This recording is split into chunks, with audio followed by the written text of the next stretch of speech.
اعوذ باللہ من الشیطان اللعین الرجیم بسم اللہ الرحمن الرحیم رب اشرح لی صدری ویسر لی امری واحلل عقدۃ من لسانی یفقهوا قولی ان اللہ وملائکتہ یصلون علی النبی یا ایھا الذین آمنوا صلوا علیہ وسلموا تسلیما اللہم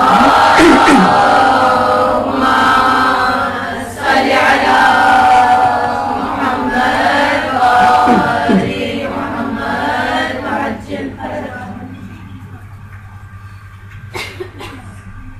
ماں کی عظمت کے حوالے سے آج ہمارا موضوع آپ کے سامنے پیش خدمت ہے، اور اس کی ضرورت کچھ اس طرح پیش آئی کہ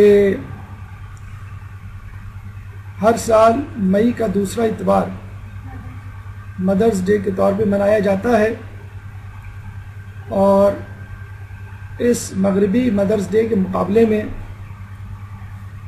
ہمارے علماء اعلام عوام الناس نے ضروری سمجھا کہ ہم بھی مدر ڈے یا یوم مادر منائیں، اور اس کی تاریخ کا تعین 20 جمادی الثانی ہو، جو کہ بی بی سیدہ سلام اللہ علیہ کی ولادت کا دن ہے۔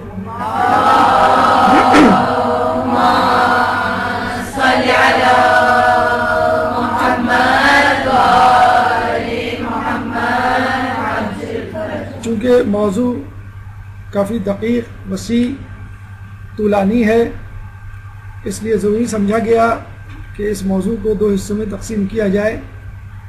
پہلے حصے میں عظمت ماں، عظمت مادر کو بیان کیا جائے، ماں کی عظمت کو، ماں کی فضیلت کو، اور اس کے بعد ماں کی خدمت کیسے کریں، پریکٹیکل سٹیپس کہ ماں کو کیسے منائیں اور ماں کو منا کر جنت کیسے حاصل کریں، اس کی تفصیل انشاءاللہ اگلے درس میں۔ آج کا درس عظمت ماں، فضیلت ماں، مقام و مرتبہ و حیثیت و فضیلت۔ سب سے پہلے ہماری گفتگو مقدمے کے حوالے سے، چند مقدماتی نکات جو اس موضوع کو جاننے کے لیے ضروری ہیں، اس کے بعد فضیلت والدین من حیث المجموعی، کیونکہ والدین کی ہر فضیلت میں ماں شریک ہے، بلکہ بدرجہ اولا شریک ہے۔ پھر فضیلت ماں خصوصی طور پہ الگ سے، باپ پہ فوقیت یا باپ پہ کس طرح اس کو ترجیح حاصل ہے، ماں باپ یا ماں کی نافرمانی کا انجام، ماں باپ یا خصوصی طور پہ ماں کی فرما برداری کا انجام۔ سب سے پہلے مقدمہ، آج کل دعوتوں میں یا ریسٹورنٹس میں کھانے سے پہلے سٹارٹر دیا جاتا ہے، سوپ یا سلاد یا چپس وغیرہ، تاکہ آپ کی بھوک کو بڑھایا جائے۔ چنانچہ اس مقدمے میں اس موضوع سے متعلق بھوک کو بڑھایا جائے گا اور آپ کے ذہن کو آمادہ کیا جائے گا کہ آپ اس گفتگو کو سننے کے لیے جسمانی، ذہنی اور روحانی طور پر تیار ہو جائیں۔ دیکھیے، آج کل کا دور آسانیوں کا دور ہے۔ پہلے کی نسبت انسان آج کل آسانیوں سے گزر رہا ہے، چاہے وہ روزمرہ کے معاملات ہوں، چاہے وہ حج جیسی عبادات سے متعلق ہو، چاہے وہ کاروبار ہو، دنیاوی طرز پر کوئی کام، ہر کام آسان ہو گیا۔ پہلے سواری گھوڑوں اور اونٹوں پہ ہوا کرتی تھی، اب اس سواری کے لیے گاڑی اور جہاز استعمال کیا جاتا ہے، جو نہ صرف آرام دہ ہوتا ہے بلکہ برق رفتار بھی ہوتا ہے اور خطرات سے خالی بھی۔ پیغامات پہلے خطوط کی صورت میں ایک جگہ سے دوسری جگہ جاتے تھے، لکھا جاتا تھا، پوسٹ کیا جاتا تھا، پھر پوسٹ مین اس کو لے کے جاتا تھا، پھر کئی دنوں اور مہینوں میں وہ پیغامات یا خطوط ایک جگہ سے دوسری جگہ پہنچتے تھے۔ اب ای میل کی صورت میں، میسیجز کی صورت میں، واٹس ایپ کی صورت میں، سیکنڈز میں، ایک کلک میں ایک نہیں بلکہ ہزاروں افراد کو وہ پیغام پہنچایا جا سکتا ہے۔ پہلے کھانا بڑی مشکل اور دقت سے پکا کرتا تھا. گندم کو پیس کر آٹا بنایا جاتا چکی میں، سل بٹے سے مسالے کوٹے جاتے، اس کے بعد گرائنڈر آیا اور اب تیار شدہ پکے پکائے بنے بنائے مسالے بازار میں مل جاتے ہیں. یہ خواتین کے حوالے سے ایک سہل پسندی. نیکیوں کے حوالے سے، دین کے حوالے سے بھی دین اس سہل پسندی سے گزر رہا ہے. پہلے دین مشکل تھا، اب دین آسان ہے. یعنی پہلے ادیان کے مقابلے میں اسلام آسان ترین دین ہے. تو آپ یوں کہہ سکتے ہیں کہ جس طرح زمانہ سہل پسندی کی طرف گامزن ہے، اس طرح اسلام بھی سہل پسندی کی خوشخبری لے کر آیا ہے. پہلے اگر آپ کے لباس پر کوئی نجاست لگ جاتی تو اس کو دھونے کی اجازت نہیں تھی، اس کپڑے کو کاٹنا پڑتا تھا نجاست سمیت، چاہے وہ کپڑا آپ کا بدنما یا ناقابل استعمال ہی کیوں نہ ہو جائے. اسی طرح نماز فقط عبادت گاہ یا مسجد میں قبول ہوتی تھی، گھر میں، بازار میں، رستے میں نماز پڑھنے کی اجازت نہیں تھی. اسی طرح اگر کوئی شخص گناہ کرتا، اس کے ماتھے پہ لکھا ہوا آ جاتا، بلکہ اس کے گھر کے دروازے پہ لکھا ہوا آ جاتا، اور جب تک وہ توبہ نہیں کرتا اور وہ توبہ قبول نہ ہوتی، وہ داغ، وہ گناہ اس کے ماتھے سے نہ مٹتا، نہ اس کے گھر کے دروازے سے. اور اب یہ حال ہے کہ حدیث کے مطابق گناہ 7 گھنٹے تک نہیں لکھا جاتا. اگر توبہ کر لی تو لکھا ہی نہیں گیا، تو پتہ کیسے چلے گا آپ نے گناہ کیا کہ نہیں کیا. نہ ماتھے پہ کسی تحریر کی صورت میں ظاہر ہوتا ہے، نہ گھر کے دروازے پہ لکھا ہوا ہوتا ہے کہ 4 لوگوں کے درمیان آپ کی بے عزتی ہو جائے. اگر آپ کی گناہ کی توبہ قبول بھی ہو گئی تو آپ لوگوں کے سامنے ذلیل تو ہو گئے. تو یہ ہے وہ آسانیاں جو اسلام اپنے ساتھ لے کر آیا. تو آپ کہہ سکتے ہیں کہ دنیا کی جدیدیت اور دین کی فعالیت ساتھ ساتھ ہے. یعنی اسلام وہ واحد مذہب ہے جو جدید دنیا کے ساتھ ساتھ چل رہا ہے.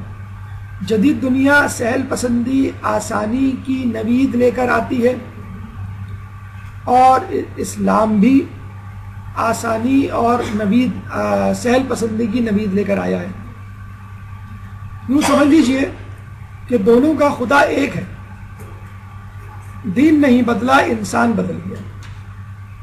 ورنہ انسان غور کرے تو اللہ تعالیٰ نے دین اسلام کو انسان کی فطرت پہ رکھا ہے، اور انسان کو دین فطرت پہ پیدا کیا ہے.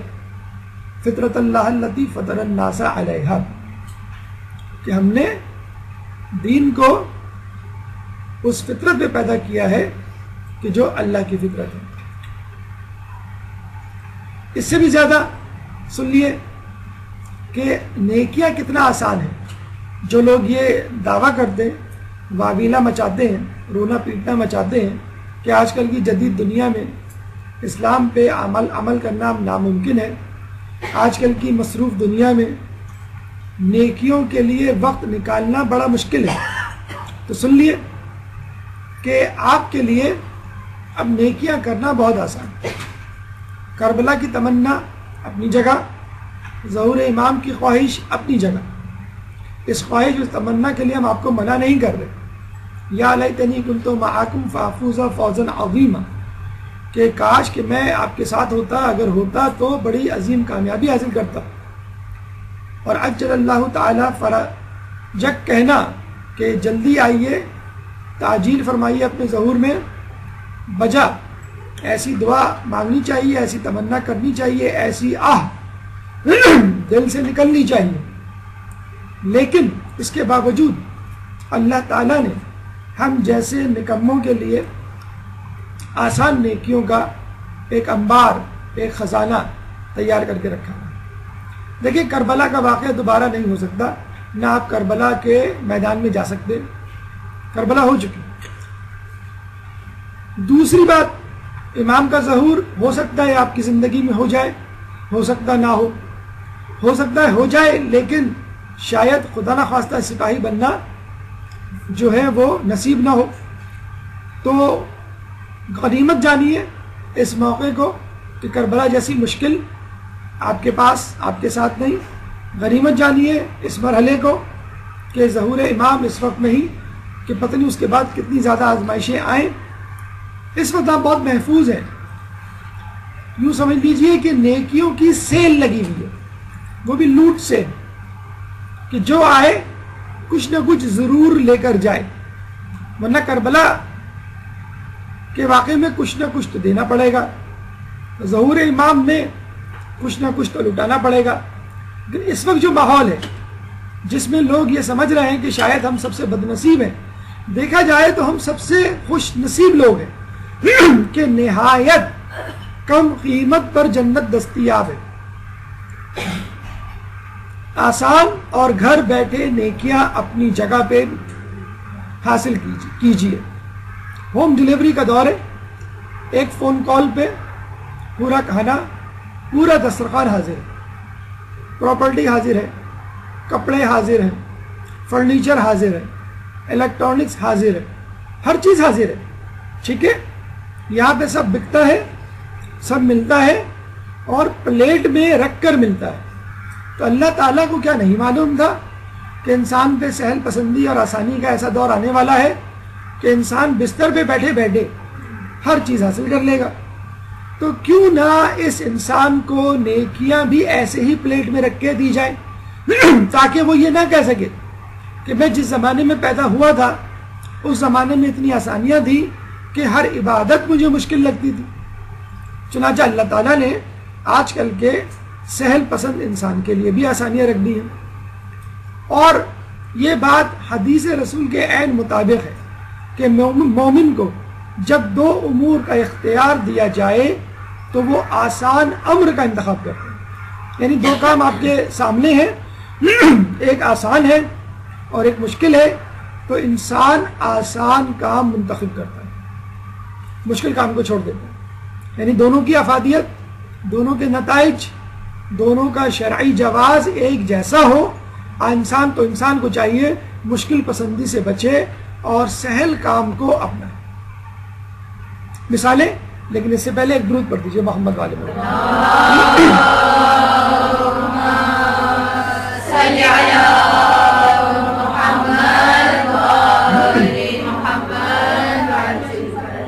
چند مثالیں ہم آپ کے سامنے پیش کر رہے ہیں. انشاءاللہ ان مثالوں کے اختتام تک آپ کا ذہن آج کے موضوع کی طرف گامزن ہو جائے گا, آمادہ ہو جائے گا.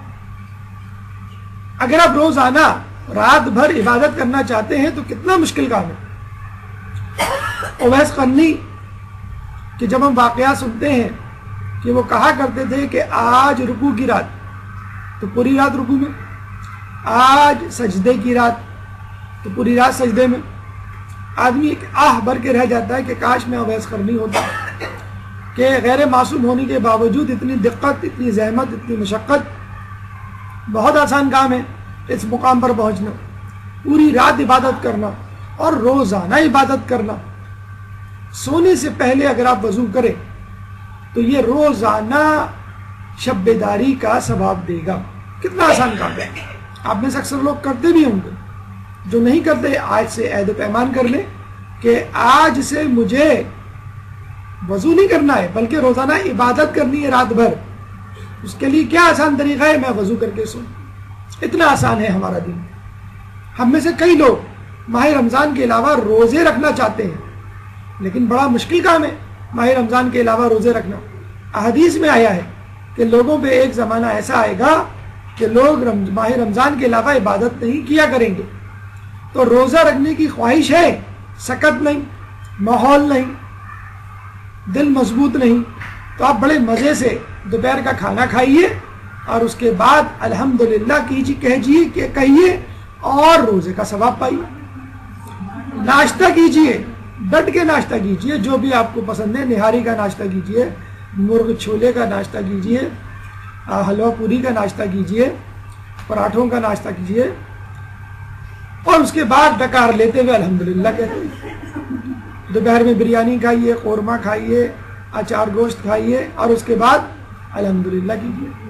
شام کی چائے چسکی لیتے ہوئے سموسوں کے ساتھ، پیٹس کے ساتھ، چپس کے ساتھ، نمک پاروں کے ساتھ، اور الحمدللہ کہتے جائیے. جتنی مرتبہ الحمدللہ اتنا سب. ایک دن میں کئی روزوں کا 3-4 روزے تو کہیں نہیں گئے. جب بھی آپ کا روزہ رکھنے کا جی چاہا، امی سے کہا امی میں ایک دفعہ 1 منٹ میں آئی ابھی روزہ رکھ کے، فریج میں گئی آپ اور آپ نے فریج سے سیب نکال کے کھایا، الحمدللہ کہا امی الحمدللہ یہ 4تھا روزہ ہے آج. لیکن خدا را یہ ماہ رمضان میں نہ کیجیے گا کہ آپ نے کہا بھائی بڑا اچھا طریقہ بتا دیا ہے ماہ رمضان میں تو رمضان کے روزے چھوٹ گئے. حج جیسی عبادت کتنا مشکل کام ہے. 4 لاکھ 3 لاکھ تو کہیں نہیں گئے، پھر تقریباً 12 دن یا 40 دن کی چھٹیاں کہیں نہیں گئے، پھر لوگوں سے دوری، پھر زحمت و مشقت، پھر حج کے مسائل، پھر خلوص اس کو پیدا کرنا. اس کے باوجود دل میں کئی عرصے تک بلکہ مرتے دم تک یہ خوف کہ پتہ نہیں حج قبول ہوا کہ نہیں. کتنا آسان کام ہے. کعبہ آپ کے گھر میں موجود ہے، زیارت کیجئے، طواف کیجئے، چومیے، بوسہ لیجئے، احترام کیجئے، آنکھوں کو ٹھنڈک پہنچائیے، دلوں کو گرمائیے، والدین کی زیارت کیجئے، روزانہ حج مقبول کا ثواب پائیے. ایک درود پڑھ دیں محمد والے میں.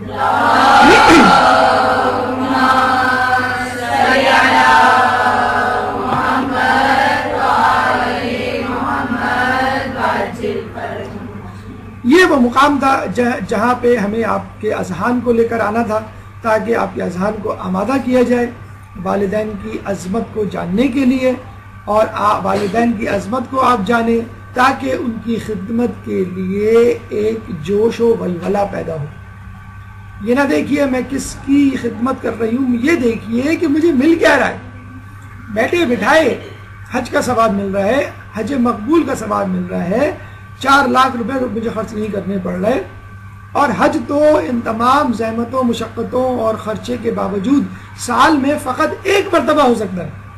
یا آپ روزانہ حج کر رہے ہیں.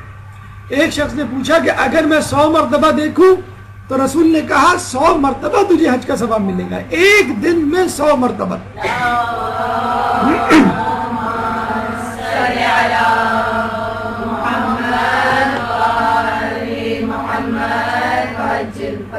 بندہ لیتے لیتے تھک جائے، خدا دیتے دیتے نہ تھکے. تو خدا کو اپنی طرح کنجوس، مکھی چوس نہ سمجھیے. خدا بہت سخی ہے، بہت کریم ہے. میں خطا ہی خطا اور وہ عطا ہی عطا. اللہ تعالیٰ نے اتنے بندوبست کیجیے، مطلب یوں سمجھ لیجیے کہ آپ خود رسی توڑوا کر، باڑ پھیلانگ کر جنت سے بھاگ جائیں وہ ایک الگ بات ہے. لیکن دیکھا جائے تو اللہ نے آپ کو جنت والے ماحول میں پیدا کیا. مطلب کوئی راستہ نہیں چھوڑا جس کو بند نہ کیا ہو اللہ نے دوزخ کی طرف، اور کوئی راستہ نہیں چھوڑا جس کو کھولا نہ ہو جنت کی طرف. اب کوئی بد نصیب ہوگا جو یہ کہے کہ نہیں مجھے یہاں نہیں رہنا. ایک شخص آیا اور چھٹے امام سے کہا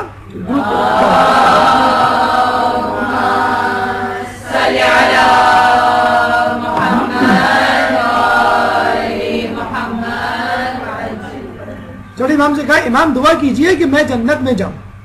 امام نے کہا ارے تو جنت میں ہے، یہ دعا کروا کہ جنت سے نہ نکلے. وہ حیران ہو گیا، ارے امام میں جنت میں کیسے؟ تو امام نے کہا کہ کیا تم ہماری ولایت پہ یقین نہیں رکھتے؟ اس نے کہا ہاں، کہ بس ہماری ولایت پہ یقین رکھنے والا جنت ہی میں تو ہے. اگر تم نے ہماری ولایت سے انکار کر دیا تو تم جنت سے باہر چلے جاؤ گے. تو جنت سے باہر نہ جانے کی دعا منگواؤ، اور جنت سے باہر نہ جانے کے لیے کوششیں کرو. جنت میں تم ہو، جنت تمہارے پاس موجود ہے، عبادات تمہارے ہاتھوں میں ہیں، بس ان کو نظر اٹھا کے دیکھنا. کعبہ تمہارے سامنے ہے.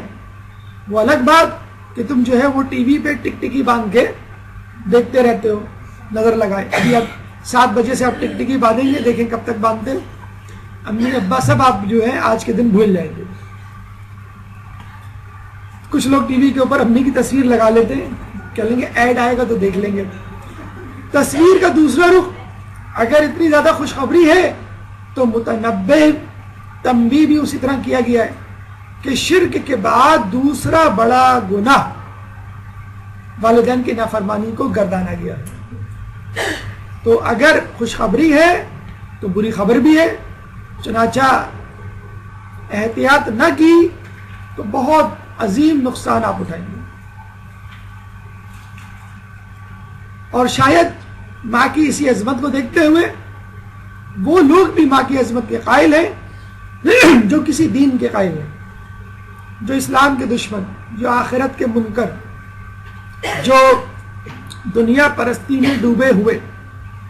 امریکہ اور دیگر مغربی ممالک میں ہر سال مئی کی دوسری اتوار، سیکنڈ سنڈے آف مئی کو مدرس ڈے منایا جاتا ہے. اور پچھلے سالوں میں مدر ڈے اور بی بی کا یوم ولادت تو تقریباً ساتھ آتا تھا. اب چونکہ 10 دن اوپر چلا جاتا ہے ہر سال اسلامی کیلنڈر، چنانچہ اس دفعہ 20 جمادی الثانی 30 مارچ کو آئے گا. اور اس کے بعد جو مغرب والوں کا مدرس ڈے ہے وہ تقریباً 1 مہینہ 1 ہفتے کے یا 2 ہفتے کے بعد آئے گا. تو کافی گیپ آ گیا ہے، لیکن پھر بھی ہم مصر ہیں اس بات پر کہ مدرس ڈے منانے کے لیے ہمیں سیکنڈ سنڈے آف مئی کی بجائے یوم ولادت مادر فاطمہ سیدہ سلام اللہ علیہ کے دن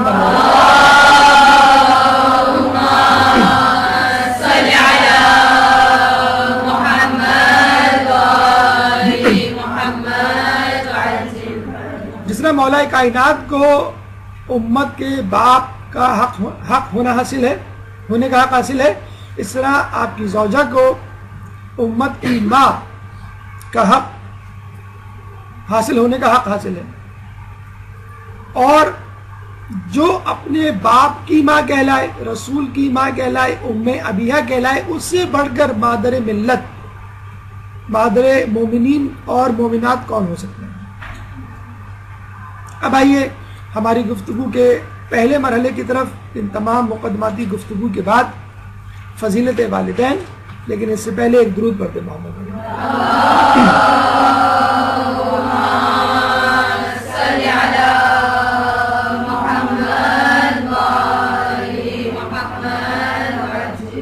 والدین میں والد اور والدہ دونوں شامل ہیں، چنانچہ جو آیات اور روایات آپ کے سامنے پیش کی جائیں گی والدین کے حوالے سے، وہ والدہ پر بھی پورے اتریں گے، بلکہ بدرجہ اولا پورا اتریں گے. چنانچہ وہ فضائل جن میں والدہ والد کے ساتھ مشترکہ طور پہ شریک ہے فضائل میں، اس کے بعد ان احادیث اور آیات کی طرف رخ کہ جس میں والدہ کا خصوصی طور پر فضیلت کے اعتبار سے حق بتلایا گیا ہے. والدین کی فضیلت کے اعتبار سے حوالے سے یہ بات کہہ دینا کافی ہے کہ اسلام میں سب سے زیادہ اہمیت و حیثیت، مقام و مرتبہ جس چیز، جس عقیدے، جس امر، جس نظریے کو حاصل ہے وہ ہے توحید کا نظریہ. اصول دین فروع دین پر مقدم ہے، اور اصول دین میں توحید تمام اصول دین پر مقدم ہے. توحید ہے تو عدل ہے، توحید ہے تو نبی ہے، توحید ہے امام ہے، توحید ہے تو قیامت، توحید ہے تو قرآن ہے، توحید ہے تو نماز ہے، توحید ہے تو حج، روزہ، زکوٰۃ، خمس، جہاد، امر بالمعروف و نہی عن المنکر. پورا کا پورا دین خدا کا دیا ہوا ہے. اگر خدا ہے تو یہ تمام چیزیں. دنیا کا کوئی دین ایسا نہیں کہ جس میں کہا جائے کہ اس میں خدا نہیں. خدا کے بغیر دین کا تصور نہیں. اسی لیے کچھ لوگ بدھ مذہب اور سائنٹالوجی کو توحید سے الگ جانتے ہیں، یعنی اس کو مذہب ماننے ہی سے لوگ انکار کرتے ہیں. باقی ادیان ہیں، باطل ادیان ہیں، لیکن بہرحال ہر دین میں خدا کا تصور موجود ہے سوائے ان دو مذاہب کے.